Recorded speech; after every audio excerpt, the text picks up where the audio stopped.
Qasim clicks YouTube channel کے معزز ناظرین السلام علیکم۔ ناظرین گرامی، غدار دنیا کے ہر ملک میں پائے جاتے ہیں جو اپنے ملک کو نقصان پہنچاتے ہیں، لیکن کچھ غدار ایسے ہوتے ہیں جو بہت بڑی شکست کا باعث بنتے ہیں۔ یہ کہنا غلط نہ ہوگا کہ اپنے ملک کو جنگ میں ہروا کر دشمن کا راج قائم کرتے ہیں۔ ایسے ہی دو عظیم غدار تھے، سلطنت مغلیہ کے میر جعفر اور میر صادق۔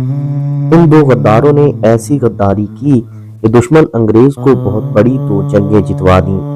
ناظرین گرامی، برصغیر کے بہادر اور دلیر حاکم شیر میسور ٹیپو سلطان کی فوج کے سپہ سالار میر جعفر نے غداری کی اور ٹیپو سلطان کی فوج کو شکست ہوئی۔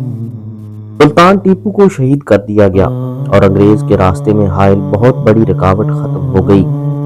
دوسری بڑی کامیابی انگریز کو تب ملی جب مغلوں کے گورنر نواب سراج الدین دولہ کی فوج کو بھی شکست ہوئی۔ اس فوج کا سپہ سالار میر صادق تھا۔ میر صادق نے بھی بہت بڑی غداری کی اور انگریز کا ساتھ دیا، جس سے انگریز برصغیر کا حاکم بن گیا، اور اگر دیکھا جائے تو آج بھی وہی حاکم ہے۔